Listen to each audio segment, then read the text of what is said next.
New York Giants. Where these tapes at? You hear me? Because if Shedeur Sanders was so unprofessional, y'all would have leaked the tapes for the whole world could see, right? Cause understand, it's a lot of he say, she say. But one thing I do know, as a young black man growing up in this world, being straightforward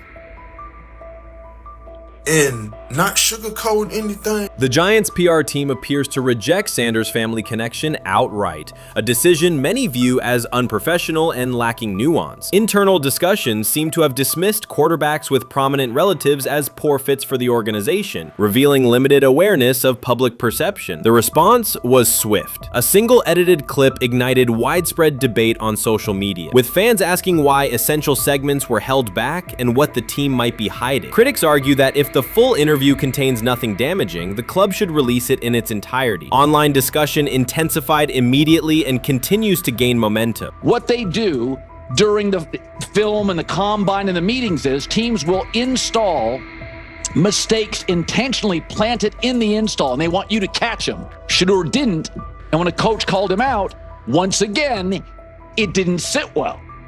It's like, bro, there's not many teams needing quarterbacks, especially since Pittsburgh appears to have a deal with Aaron Rodgers and Tennessee's getting Kale Moore. The Giants' decision to withhold the full interview has produced an unintended result. Instead of diminishing interest in Shedeur Sanders, it has intensified it.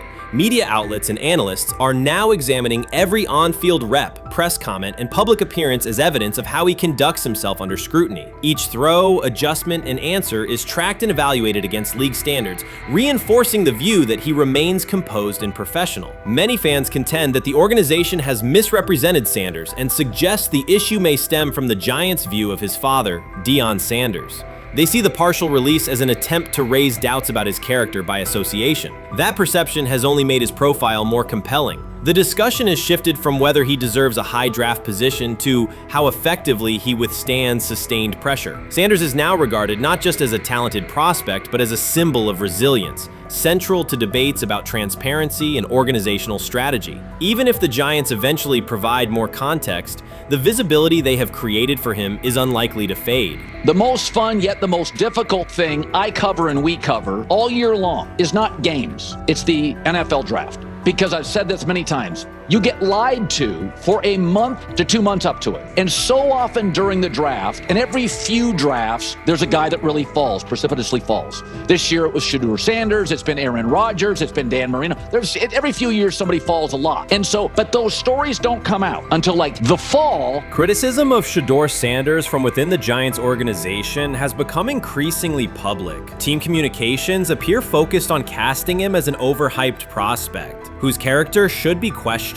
a narrative that seems aimed at shaping opinion rather than assessing performance. Yet each selective release or negative remark has instead amplified attention on Sanders and elevated his reputation. Efforts to confine him to a narrow, unfavorable image continue to produce the opposite effect, reinforcing his position as an underdog who endures external pressure. The debate has shifted from football analysis to broader concerns about narrative control and transparency. Fans, reporters, and online communities are still urging the Giants to publish the full interview, arguing that only complete context can resolve speculation. The organization's refusal to comply has intensified scrutiny and led many observers to conclude that the team underestimated public reaction and now faces questions it could have avoided with full disclosure. The tapes, the New York Giants have the tape. They definitely have the tape. It's confirmation that they have the tape. Shedeur didn't do nothing. It's what they saying he did. I'm gonna tell you what these mixed reaction right here. So we already know about the New York Giants, but the Pittsburgh Steelers head coach Mike Tomlin reported Miles Sanders' talent, but hesitated to draft him due to previous challenges with quarterbacks like Russell Wilson and Justin Fields, leading to more cautious approach. Las Vegas Raiders. Sanders met with Raiders at the NFL scouting combine and expressed enthusiasm about potentially joining the team. His familiarity with the West Coast offense and quick release was noted positive, though concerns about his ceiling. Hours after the Giants posted that short audio clip, the timeline never slowed. Comment threads filled with frame-by-frame breakdowns, lip-read attempts, and side-by-side comparisons of what was said versus what was left out. Reporters called league contacts. No one could explain why a franchise would stir this level of curiosity only to seal the vault. Each refusal sharpened focus on Shedeur Sanders, turning routine throws into national talking points. Analysts kept circling back to the same note. His cadence at the line looks unchanged, steady against the noise. Hashtags demanding the full interview, trend drop, and trend again. Podcast hosts bump scheduled segments to lead with the leak. Rival teams get asked how they would handle a similar situation, then quietly check their own archives. Inside Giants headquarters, the plan to shape the story looks less like strategy and more like a slow burn spotlight they can't switch off. And now every preseason snap, every media availability, every stray sideline camera angle gets fed into a loop that asks, what are they still hiding? The file remains locked. Curiosity keeps compounding. Until someone presses upload or steps to a podium and explains the redactions, the subject drifts away from depth charts and play design, fixing instead on secrecy, control, and the risk of underestimating how fast attention turns pressure into permanence. Momentum isn't fading, it keeps recalibrating. Louder, impossible to mute. With that That's being new. said, I see some balls coming out of Shedeur Sanders at that Oh, kid, hell and yeah. I'm like, kind of looks like a guy. Yeah, I'm ready. He can sling it. Ready to teach. I see him, some of the veterans, how they talk to him, mic'd up, see what he's doing in the community. Yep. Talking about Njoku there. Joku, like that. But you, once you see, different little interactions and things like that, I know he has the talent. We'll see. It'll be a competition that usually brings the best out of guys, especially young guys. So I'm interested to see how that quarterback situation. Right after Shedeur Sanders tightened his cleats and the Browns settled in for what they figured was a routine camp day, the whole vibe tilted sideways. No blazing comet, no UFO touching down at midfield, just a swagger-charged quarterback striding in like he'd crashed the wrong league and thought, yeah, I'll stick around and run this show. The Browns had no clue what storm was rolling in. You'd expect an NFL team to do a quick scout, maybe pull up a highlight reel or two, but nope. They greeted Shedeur with a shrug, only to watch him seize the field on snap one and run the whole operation like a seasoned pro. First and foremost, he's been the best quarterback in camp. Now look, Joe Flacco ain't had many opportunities. There was a whole day I saw he didn't throw the ball at all. Here's my theory on the situation. They already know who's starting in the number 2 is. They already know. Joe Flacco and Shedeur Sanders is already locked up. You're missing the boat, people. You're missing the boat.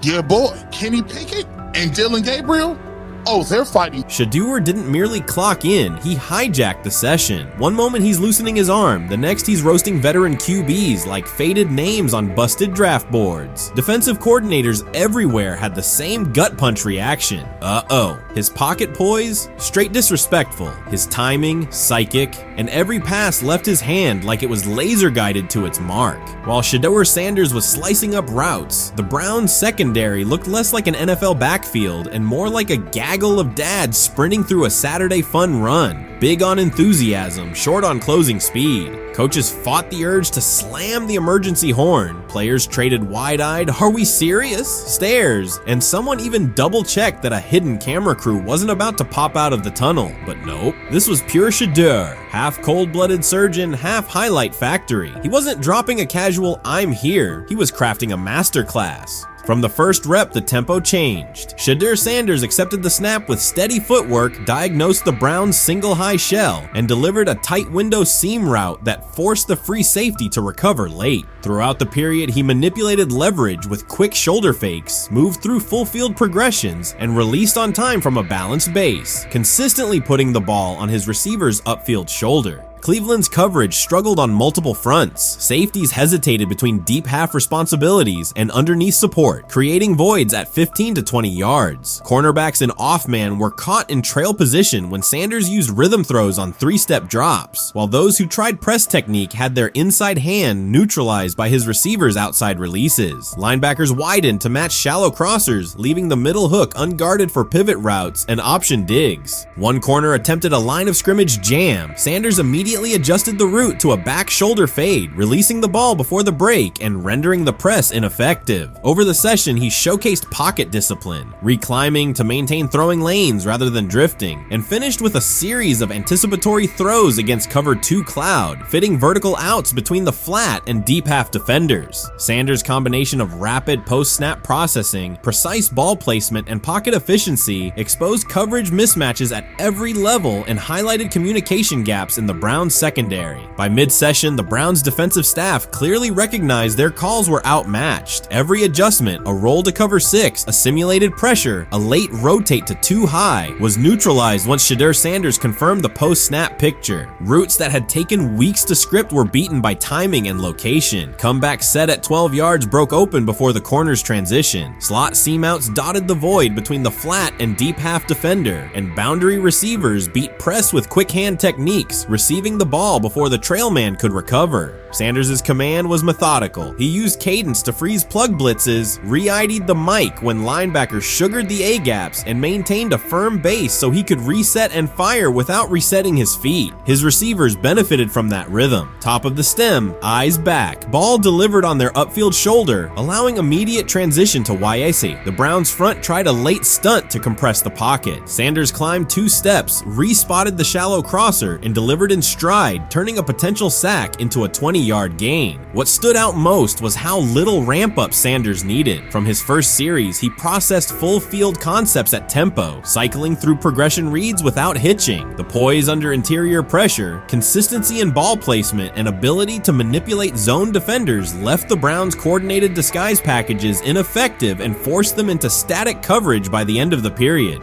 In short, Sanders' efficient mechanics, rapid processing, and anticipatory accuracy rendered Cleveland's defensive game plan ineffective at every level, from pre-snap disguise to post-snap spacing. Imagine there's many people that think Dylan Gabriel's a better quarterback than Shedeur Sanders. I don't care where they were drafted. And if the Browns are the one team that thinks that, then I'm going to suspect it's not true. They don't know what listen, they're they've been on every quarterback evaluation for 30 years. Right. I never root against anybody. Yeah. But I'd be surprised if Dylan Gabriel's ever a legitimate starting quarterback for the Cleveland Browns. I'd be surprised. I just don't think. Well, then it is a wasted pick because you took him in the top 100. Yeah, but potentially. Yeah. May get away with it because of Shedeur. An edge rusher chirped at Shedeur Sanders between snaps, hoping to shake his rhythm. On the very next play, Sanders answered with a 30-yard laser, a deep dig from the boundary side that split the single high safety and the trailing corner. He hit the top of a 5-step drop, kept a firm base, and delivered on time to the receiver's outside shoulder, turning what should have been a routine rep into a sudden change explosive. From that moment on, every coverage wrinkle the Browns tried, rotating from cover 3 to quarter half, flashing a Tampa 2 shell, mugging both A-gaps, was met with a precise counter. When corners pressed, Sanders adjusted the route to a back shoulder fade. When safeties widened, he checked to a glance post. When linebackers bailed, he found the running back on a delayed option out of the backfield. Even late simulated pressures couldn't move him off his spot. He simply climbed, reset his feet, and fired. As Cleveland's defenders rotated through checks, Sanders manipulated them with cadence and eye discipline. He froze weak side safeties long enough to create intermediate windows, then feathered the ball into those lanes before help could arrive. When the Browns finally dropped 7 and matched every route, Sanders tucked the ball and converted 2 separate 3rd and 6 situations on the ground, reminding everyone that his mobility is as calculated as his arm. By the end of the session, the defensive coordinator's call sheet looked obsolete. Sanders had neutralized blitz looks, exposed spacing issues in zone, and forced the unit into static base coverage just to survive the period. It wasn't a camp drill anymore. It was a clinic on timing, processing speed, and controlled aggression, delivered snap after snap by a quarterback who never needed a warm-up lap to own the field. They never planned on taking him. The problem is, like Ocho Cinco said, you got somebody that has endeared himself to the locker room. And guess what? The difference between him and Tim Tebow, the biggest one, is he can play. He can throw the ball. Tim Tebow running around being an H-back. He can throw the ball. And he's done everything he needs to do. He ain't saying nothing. He ain't rocking the boat. He ain't mad about the reps. He ain't mad about none of that. All the people out there want to see is this, like Tyler said earlier. We want to see what he can do with Jerry Jeudy. That's it. I want to see what he can do with David Njoku. I want to see him with Junkins. I want to see him with the first running backs. If you are cooking, if you are beating down the doors with the 3s and 4s, guess what?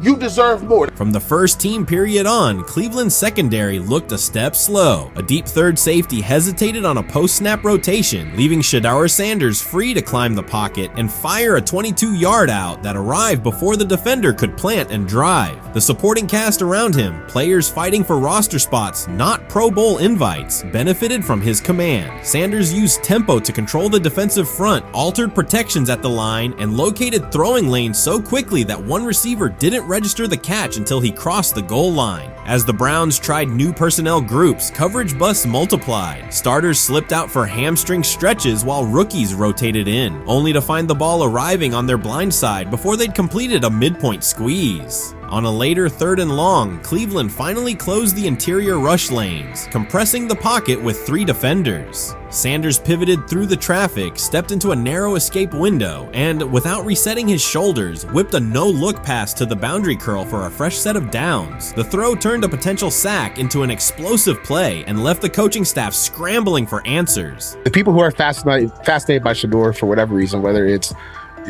his play, I guess, last year was kind of fun. If you're just like a guy who grew up like loving Deion Sanders and passed that love on down to your kids, I can see why you're like that. The one thing I will give them is you're looking at this quarterback room. If you're a fan of Shedeur and say, why can't he go beat Dylan Gabriel or Joe Flacco or Kenny Pickett?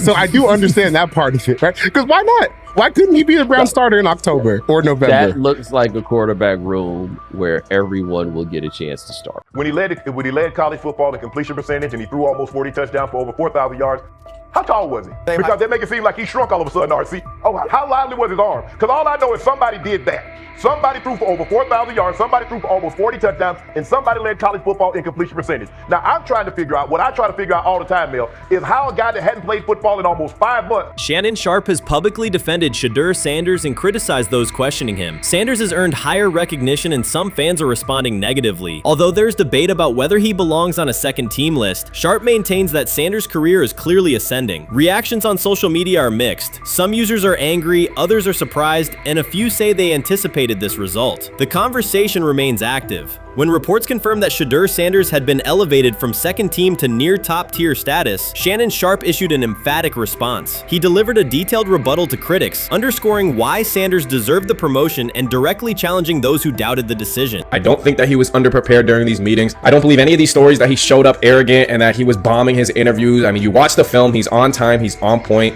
You watch his interviews, he answers like a 10-year NFL veteran. Like, he's clearly dominating OTAs. It's every single day there's a new report of how well he's doing for the Browns in OTAs. And I mean, you can say what you want, it's just OTAs. Okay, if that's your new narrative, then he's doing exactly what he needs to be doing. He's on point, he's on time, he's getting the respect of his teammates, and he's making plays. So we're gonna see years down the line, something's gonna come out that I don't know what exactly it was, but something will come out. Critics have been waiting for an opportunity to dismiss Sanders. They labeled him overrated, accused him of benefiting from nepotism, and claimed his profile came only from his last name and polished image. Within their own echo chamber, they cited every game in which he fell short of huge passing numbers as validation of their doubts. Since Sanders has begun receiving formal recognition, criticism has escalated. A wave of self-appointed analysts is dissecting his throwing mechanics and team role, and many online commentators now argue that his promotion reflects deeper problems within the sport. Shannon Sharpe rejected each criticism directed at Shedeur Sanders. During the broadcast, he turned a routine segment into a detailed examination, acting as presenter, interrogator, and fact-checker. Sharpe walked viewers through game film, season statistics, and scouting reports to show why Sanders merited his recent promotion. Whenever a panelist claimed Sanders had not earned the role, Sharpe countered with completion percentages, efficiency ratings under pressure, and documented late-game drives that changed outcomes. He stressed that the backlash was driven less by on-field evidence and more by reluctance to revise earlier opinions. Sharpe argued that critics were upset not because Sanders lacked qualifications, but because his progress contradicted their initial narrative. By the end of the discussion, Sharpe had moved past simple defense and reframed Sanders as a clear example of performance-based advancement, demonstrating that early predictions can be wrong. Never heard of no Dylan Gabriel or Tyler Shock. What the hell is that?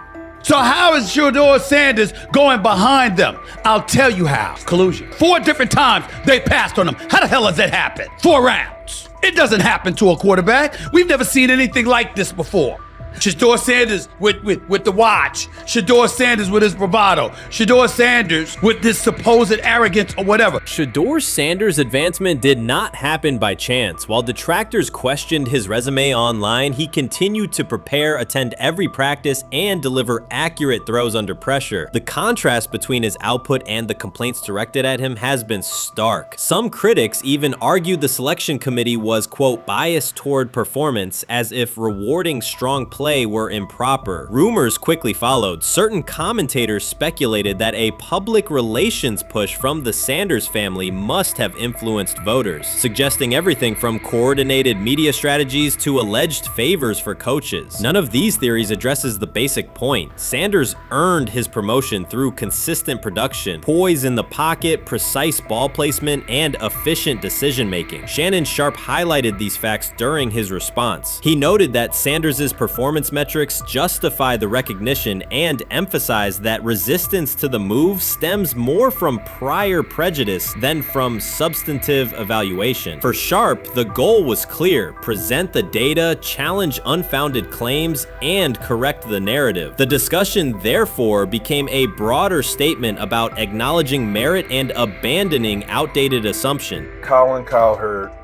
defend college basketball coaches who have gotten a DUI, come to their defense and say they didn't need to be fired, that they deserve a second chance. But Shedeur Sanders drives 40 miles over the speed limit, gets a one-on-one ticket, and Colin Cowherd comes on his show today and says he's out on Shedeur Sanders. He's seen enough. He can't support him anymore.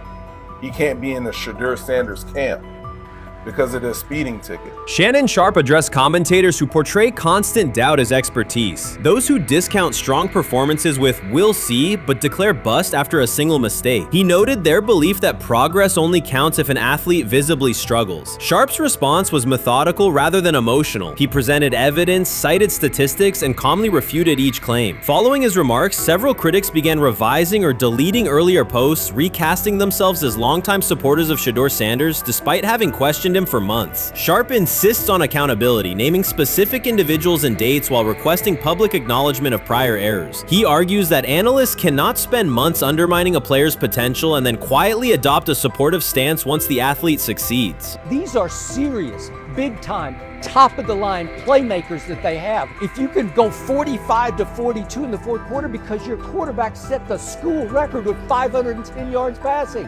He was flawless. Shedeur is big time. I didn't know for sure, will it translate to the next level of competition? Yes, it might translate to the next level of competition as he can play. Critics who once claimed Shedeur Sanders was unprepared now hesitate to acknowledge their mistake. They resist retracting earlier comments and struggle to accept that an athlete can succeed without their approval. Sanders continues to share practice clips and game highlights without engaging the debate, while Shannon Sharpe documents every dismissive remark, ready to revisit them on national television. The disapproval did not slow Sanders. It underscored his progress and exposed the gap between perception and performance. As a result, the conversation has shifted. Analysts who doubted him now describe him as undervalued and publish detailed evaluations of his mechanics and game management, suggesting long-standing familiarity with his career. In a matter of weeks, critics have recast themselves as advocates, demonstrating how quickly opinion can change when consistent results leave little room for doubt. Shannon Sharpe signaled that his commentary is not over. He considers Sanders' advancement a positive outcome for every athlete who has been overlooked or criticized for having confidence. Sharpe stressed that analysts do not have the authority to determine who deserves recognition based on personal preference. The reaction to Sanders' promotion, he argued, revealed how quickly opinions can shift once results are undeniable. Sharpe pointed out that many vocal critics became quiet when confronted with objective performance data. This exchange, Sharpe insisted, reached beyond defending a single quarterback. It challenged the practice of dismissing achievements that do not fit familiar narratives. He reminded viewers that success does not require external approval and that consistent talent will surface despite online commentary intended to minimize it. While critics reconsider their positions, Sharpe remains steady, assigning credit to the athlete and allowing the scoreboard to confirm the argument. In his view, the statistics speak clearly enough. Sharpe also emphasized that the intensity of the backlash must be placed in context. College football is a volatile environment where unexpected outcomes are common. Therefore, declaring failure based on incomplete evidence only weakens the credibility of sports analysis. The discussion underscored the need for measured evaluation rather than reactive judgment.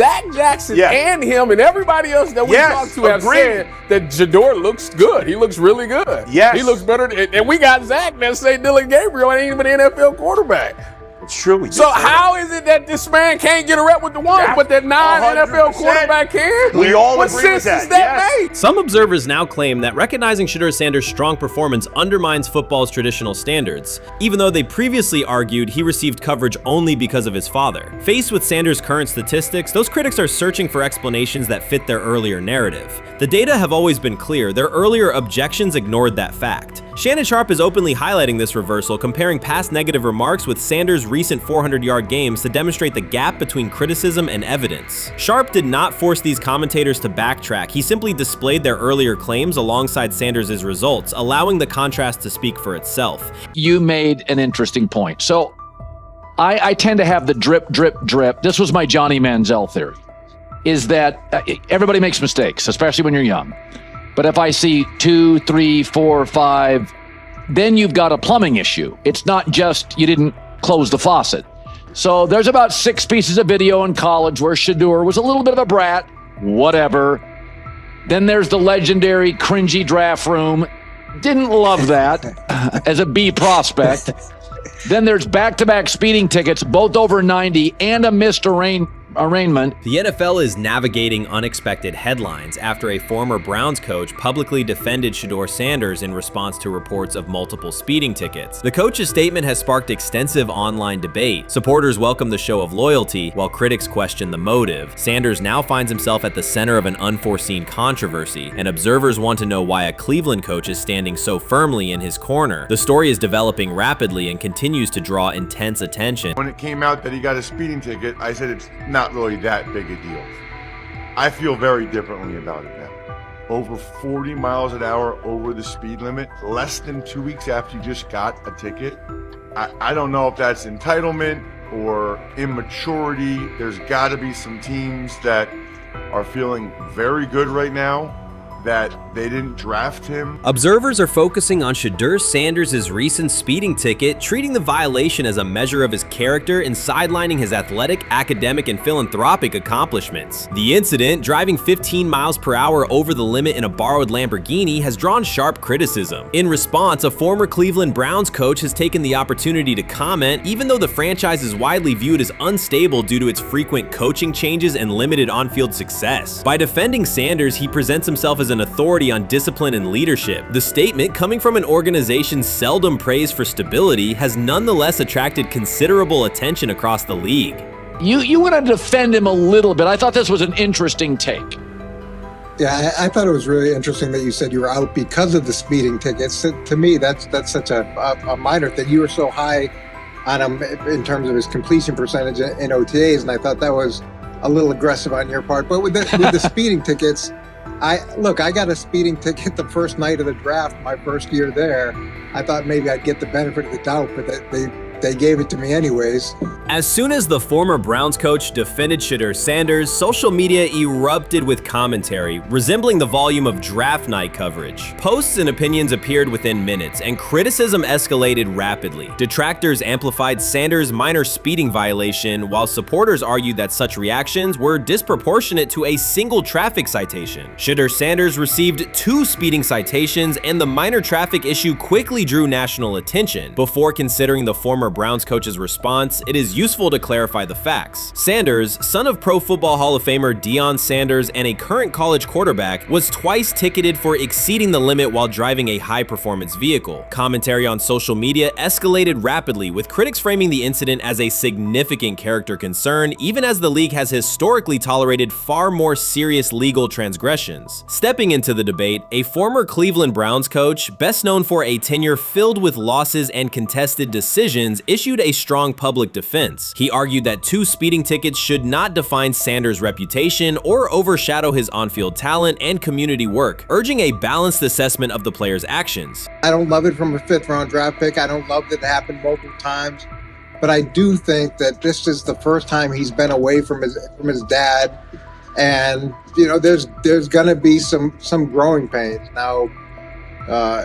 Would I sell my stock on it like you are? Not because of a couple speeding tickets, especially in light of the problems at Brown's quarterback room has had to deal with legally in the last few years. I mean, this is nothing. The debate quickly shifted from 2 speeding citations to broader claims about integrity, growth, and leadership. The former Browns coach framed the infractions as moments for personal development and urged observers to view them in context. Critics responded forcefully. Some called for disciplinary action, others questioned Deion Sanders' parenting, and a few sought to discredit the coach himself, despite his professional record already being widely analyzed across the league. The reaction underscores an apparent inconsistency in public standards. Fans often overlook on-field confrontations, heated sideline arguments, and other significant controversies, yet they treated Sanders' routine traffic offenses, speeding without evidence of reckless endangerment, as indicators of serious character flaws. If such minor violations were adopted as the primary measure of morality in professional football, many players would face similar criticism. Sports media amplified the story almost immediately. Television panels dissected Shedeur Sanders' decision-making, treating 2 speeding tickets as indicators of deeper character concerns. Networks aired detailed segments under banners such as red flags and road rage, repeatedly questioning whether the citations might affect his draft evaluation. Although Sanders is already regarded as a first-round prospect, analysts emphasize that NFL teams value discipline and legal awareness when forming final assessments. Many commentators overlook the fact that other high-profile players have faced more serious offenses without similar scrutiny. Throughout the coverage, the former Browns coach defended Sanders, portraying him as a talented quarterback subjected to disproportionate criticism in a culture that expects near-perfect conduct. His argument was thorough and methodical, asserting that the traffic violation should not overshadow Sanders' skills, work ethic, or future potential. Commentators point out that the coach's intervention was not entirely selfless. He recognized the publicity potential. One day he was an overlooked figure from a struggling Browns era, the next he was a trending name across sports media. The discussion quickly expanded beyond Sanders' speeding citations to questions of image management and narrative control. Critics demanded disciplinary measures, public apologies, team sanctions, and formal statements, yet their objections seemed directed less at the traffic infractions themselves and more at Sanders' high profile, confidence, and resistance to traditional expectations. In practical terms, Sanders' brand remains intact. The coach secures renewed relevance, and the episode supplies another headline in the ongoing story of modern football. The next time Sanders is seen in a high-performance car, the debate will likely reignite, focused not on speed limits, but on the broader culture of the league. Meanwhile, new voices continue to join the conversation. Broadcaster Colin Cowherd has already weighed in, offering his own reassessment of the incident and its broader implications. Breaking news, Shedeur Sanders last night was pulled over going 100 miles per hour. All right, he clocked 101, 41 miles an hour over the speed limit in Cleveland. He will have the opportunity to fight the ticket in court. Now, I'm not exactly sure where he was pulled over, whether or not that it was in Ohio or whether or not that it was in his home state. But typically when you're going 40 over, that's flirting with the line of reckless driving. Folks, I gotta tell you, I don't understand what it is with these young men driving at absurd speed. Colin Cowherd's view of Shedeur Sanders shifted abruptly. Days after praising the quarterback's poise and skill, he appeared on air to declare that Sanders is overhyped, unfocused, and distracted by celebrity. The reversal was immediate, without any gradual reconsideration. Cowherd now frames Sanders' 2 speeding tickets as evidence of poor judgment, even though he has defended other quarterbacks facing far more serious off-field issues. The sudden, wholesale withdrawal of support leaves viewers questioning the consistency of Cowherd's criteria and illustrates how quickly media narratives can change when minor incidents receive outsized attention. This is okay. nothing. Okay. How much of this is? I mean, Jimmy Haslam has his hands all over Manziel, has his hands all over Deshaun Watson. Admitted it, man enough to admit it. I saw the reaction in the draft room when they took Shedeur Sanders. It's pretty obvious it wasn't the coach and the GM's pick. How much is this? This team has 8 last place finishes in 13 years owning it. How much of this is we don't have a very good owner here like Washington, D.C. and the Commanders? Yeah, I didn't love the owner stepping in and saying, hey, you got to take this guy in the 5th round. And I doubt they'll ever admit to it. While Colin Cowherd urged teams to move on from Shedeur Sanders, former Browns coach Eric Mangini offered a more measured response. Mangini, whose tenure in Cleveland was marked by mixed results, used his platform to provide context rather than condemnation. Instead of sensationalizing the speeding violations, he encouraged viewers to consider Sanders' circumstances. A 21-year-old quarterback whose life is scrutinized both on and off the field. Mangini acknowledged that the tickets were mistakes, but emphasized that they do not by themselves define Sanders' character character or future. He noted the extraordinary attention athletes receive today, combining the responsibilities of quarterback, public figure, and social media presence. Under such pressure, missteps are magnified, and criticism multiplies quickly. Mangini concluded that any evaluation of Sanders should weigh the totality of his behavior, performance, and growth, rather than isolate 2 traffic citations as decisive evidence of poor judgment. Grab hold of the starting job. Yes, but I don't think we're going to know which one until we get deep into August. Now, I think, we tracked the reps everybody was getting at practice throughout the OTAs and minicamp. But when you talk to people there, they just want to make sure everybody got what they needed. And that, Kenny Pickett, we find out if he has the goods to be the starter. Joe Flacco, they back him off a little bit. He's 40. He may not need as much. The rookies, Shedeur Sanders and Dillon Gabriel, what do they need to learn to make the transition from the college game to the pro game? That's what the spring was about for the Browns quarterbacks. Now, Shedeur Sanders has moved from social media celebrity to on-field standout, and ESPN now lists him among its first-team candidates. Reactions are split. Some fans are impressed while others are skeptical. Whether this reflects Deion Sanders' long-term strategy or simply Shedeur's rapid development, the story is drawing widespread attention. Here's a look at what led to this moment. They never planned on taking him. The problem is, like Ocho Cinco said, you got somebody that has endeared himself to the locker room. And guess what? The difference between him and Tim Tebow, the biggest one, is he can play. He can throw the ball. Tim Tebow running around being an H-back. He can throw the ball. And he's done everything he needs to do. He ain't saying nothing. He ain't rocking the boat. He ain't mad about the reps. He ain't mad about none of that. All the people out there want to see is this, like Tyvis said earlier. We want to see what he can do with Jerry Jeudy. Online reactions are sharply divided. Some fans strongly support Sanders, while others argue he is overrated. Traditional analysts cite statistics and claim his recognition comes mainly from his father's name. Sanders supporters are actively celebrating his rise and already predicting a future NFL career. Sports media outlets have made his candidacy a central topic of debate. The discussion now extends beyond statistics and victories to include his marketability, public image, and on-field presence. Sorry, is Shedeur Sanders going to get a chance to win this job? Do you believe he gets a legit shot to win this job? Listen, I think first of all, the action's going to really start in training camp. Like, forget all the OTA stuff. You don't win a job in OTA. The real action starts in training camp. And just like Shedeur said, during the mini camp, when it's time to take your reps, you got to make the most of it. Because I think early on, there's going to be a lot. Remember, Joe Flacco didn't hardly practice in OTAs and mini camps because they were giving the young guys. Right. So when he gets his opportunity, he's going to have to make the most of it. Analysts are closely reviewing game footage to evaluate Sanders' decisions and mechanics, while others examine his social media activity to see how he balances content creation with quarterback duty. Shedeur Sanders' placement on ESPN's early first-team list has taken over the college football conversation. Supporters circulate his highlights and argue that his on-field production and leadership justify the honor. Skeptics claim the recognition relies too heavily on his family name and question whether his resume is strong enough for first-team status. Analysts are rewatching game footage to assess his reads, accuracy, and pocket presence, while others examine how he balances a high-profile social media presence with quarterback responsibilities. The debate has pushed other storylines, such as conference realignment and NIL issues, into the background, leaving fans and commentators focused on Sanders' performance, marketability, and overall impact on the sport. I'll keep saying it. I believe Shedeur Sanders should play more games than any other quarterback on this roster this year, because he's the only guy that I look at and say they might have something here. Because I'm telling you right now, they left night 1 of the draft saying we are taking our quarterback next year. So it's on Shedeur or Dillon or Kenny, probably not Joe, to change their mind. To change their mind. But you got to find out. You gotta find out. Opinions differ on whether Sanders is benefiting from his family name or simply showing real progress, but the attention is undeniable. Social media is flooded with edited images elevating him to legendary status. Critics argue the first-team nod is driven by hype and marketability, while supporters point to his flashes of strong arm talent, field vision, and decision-making. Regardless of motive, the announcement has dominated the football news cycle and intensified debate over how much of his rise is performance-based versus media-driven.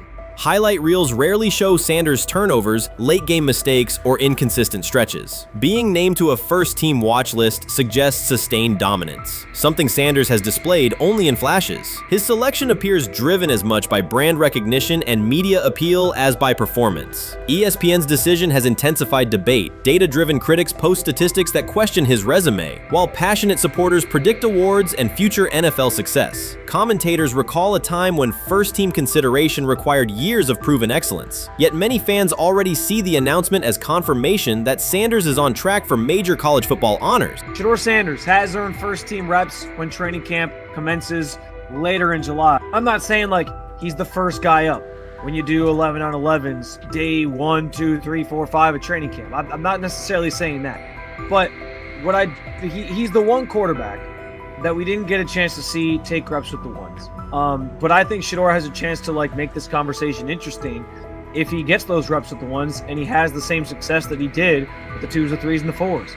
I have confidence he can show you something, but I got to see it. We all got to see it before we can actually judge that. Some believe Deion Sanders is already preparing for an award ceremony, while others are furious, threatening to protest ESPN's credibility over Shedeur's first-team mention. Critics argue that honoring Sanders without a full season of elite play undermines college football standards. Supporters insist his performance and profile justify the recognition. The debate reflects a broader clash between traditional merit-based evaluation and modern brand-driven visibility. In today's landscape, first-team consideration is no longer only about statistics. It also involves marketability and audience engagement. Whether welcomed or rejected, Sanders commands attention and embodies the sport's shift toward both performance and personal brand.